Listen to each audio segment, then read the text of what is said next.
Olá pessoal, nessa videoaula eu vou falar novamente do conceito de dimensão, só que agora eu vou dar um ponto de vista um pouco mais computacional. E esse ponto de vista computacional a gente chama de completar base. Então o que a gente vai fazer nessa aula? Mostrar o que acontece e depois dar alguns resultados que eu acho que com essa lógica é mais didático perceber as coisas. Então, vamos pegar, por exemplo, ver um espaço vetorial. Olha uma linguagem que vai estar de programação. C, for ou while, se preferirem. Se V for o espaço vetorial 0, não fazemos nada.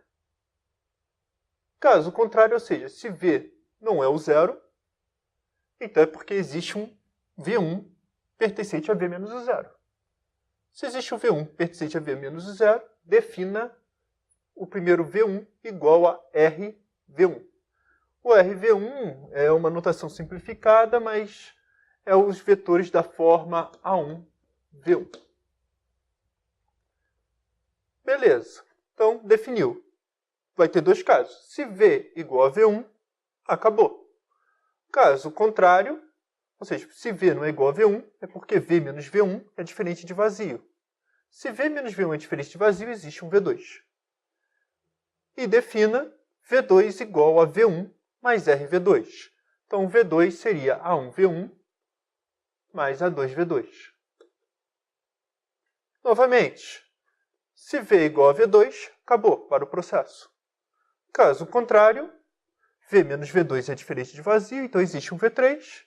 E, novamente, agora defino V3 como V2 mais RV3. Então, V3 seria A1V1 mais A2V2 mais A3V3. E assim sucessivamente. Então, temos dois casos possíveis. Ou o processo para, depois de um determinado tempo, ou ele vai continuando indefinidamente. Se o processo acabar, então temos um teorema, chamado Teorema da Dimensão, que diz o seguinte: se eu precisar um número finito de iterações, vamos dizer n, só para dizer esse n, olha, iteração 0, então fez isso aqui, o V1, iteração 1. Caso aqui, parou, desculpa, vamos falar de novo, iteração 0, iteração 1, iteração 2, iteração 3, lá aqui embaixo, e assim sucessivamente. Tá? Ou seja, iteração 3 chega no V3. Então, digamos n, então esse número de iterações depende da escolha de V1 até Vn. Ou seja, se eu trocasse o V1 por um W1, um V2 por um W2 e etc., o que eu estou dizendo é que o W1, W2, até o processo acabar, ele chegaria exatamente no mesmo número, n. Ou de maneira simples é o seguinte, na anotação da aula passada, se V1 e Vn e W1, WK são bases, então K é igual a N. Então, nesse caso, definimos a dimensão de V igual a N, e o alfa, que eu vou chamar de o espaço gerado por V1 até Vn, ou desculpa, o alfa é os elementos de V1 até Vn, é uma base de V. É isso que está sendo interpretado, é essa ideia que eu quero passar para vocês. Caso o processo nunca pare, dizemos que V é igual a infinito. Então, só para um efeito técnico, o que está acontecendo é o seguinte. Se o V é igual a 0, dimensão 0. Caso contrário, o V1 tem dimensão 1. O V2 tem dimensão 2. O V3 tem dimensão 3 e assim sucessivamente, até o Vn, dimensão n. Um outro ponto que é importante provar isso é que o V1 e V2 estão ali. Mas são, porque está fora daqui. V1, V2 e V3 são ali, também, direto. Mas como que eu provo isso só rascunhando? Se A1V1 mais A2V2 mais A3V3 é igual a 0, então eu posso passar o A3V3 para cá. E eu estou dizendo é que isso aqui pertence a V2. tá? Porque esse elemento aqui são os elementos de V2. Então, se esse elemento aqui pertence a V2 e o V3 não está em V2, então o único jeito é que o A3 seja igual a zero.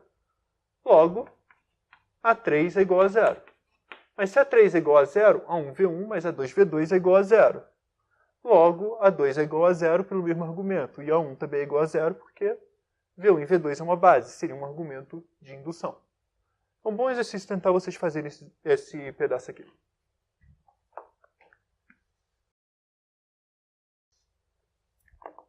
Bem, então, caso o processo lá tu nunca pare, dizemos que a dimensão de V é igual a infinito. Isso aqui a gente vai ver um pouco depois, quando a gente falar de polinômios, só para dar um exemplo de dimensão V igual a infinito. No momento, vamos trabalhar com caso finito e calcular algumas dimensões. Isso vai acontecer nessa aula e nas próximas aulas. Então, vamos falar alguns resultados disso, que eu acho que fica mais claro pensando em completamento de base. Primeiro é que se eu pegar três vetores em R2, então V1, V2 e V3 são LD. Só para ter uma ideia como que eu provo isso ou vejo isso, é o seguinte. A gente viu que a dimensão do R2 é igual a 2, e uma base possível é o que a gente chama de base canônica.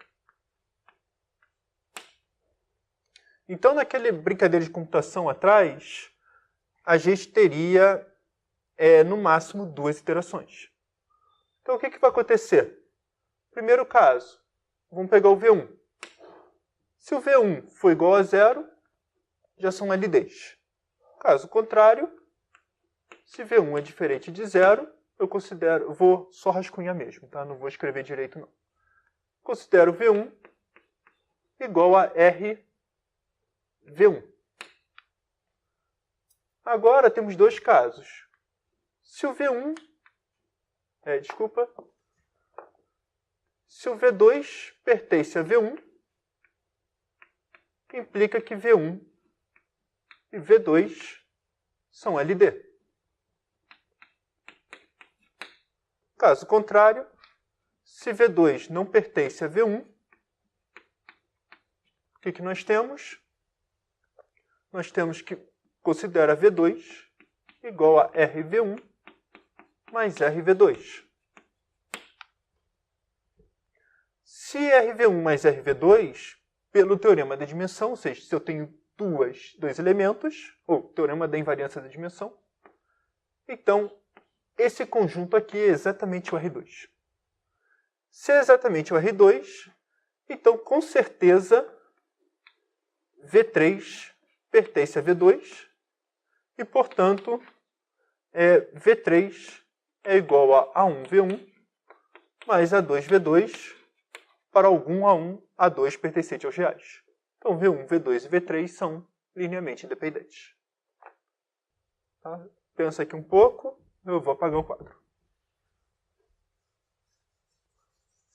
O segundo caso é o seguinte. Eu sei que a dimensão de R3 é igual a 3. Então, particular, dois elementos nunca pode gerar o espaço todo. Ou seja, a quantidade é um número mínimo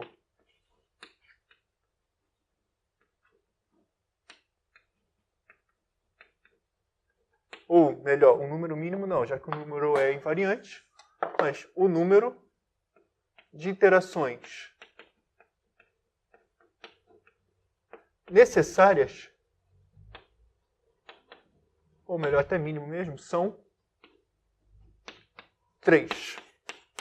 Então eu vou precisar de V1, V2, V3. Ou seja, se eu considerar V1 igual a RV1, e depois eu pego V2,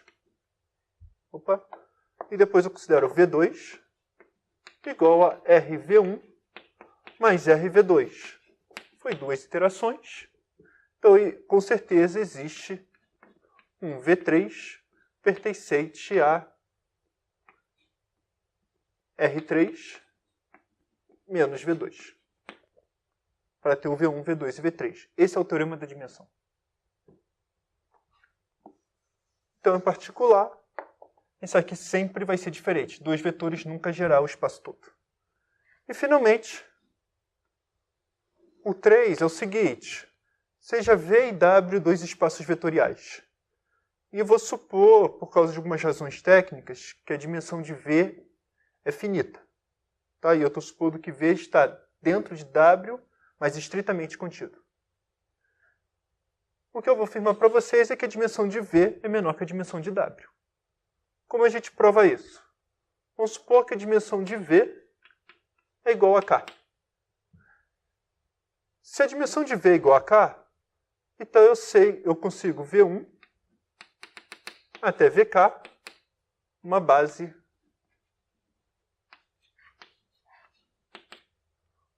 de V. Agora a pergunta. Então o que nós temos? Nós temos que RV1, vou usar a notação um pouquinho diferente, mais RVK é igual a V, e que é diferente, ou melhor, está contido estritamente em W. Então, existe VK mais 1 pertencente a W menos V. Se existe, o que nós temos? Nós temos que V1, VK mais 1 são, são LIs. Ou seja, eu vou precisar de pelo menos mais uma interação daquele tipo. E, portanto, a dimensão de W é maior ou igual a K mais 1. Se isso aqui é maior que K, que é igual à dimensão de V. E isso prova esse último resultado.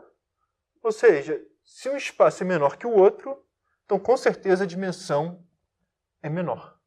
Ou seja, quanto menor a dimensão, é a intuição, quanto menor a dimensão, mais simples é de trabalhar com ele.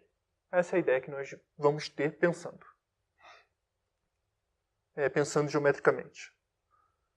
E esses são os 3 resultados. É possível provar de outro jeito? Claro que é. Mas eu acredito que essa visão ajuda muito vocês. Espero que esse vídeo tenha te ajudado no aprendizado. Não esqueça de me dar um feedback, comentando, dando um like e também se inscrevendo no canal. Obrigado, gente.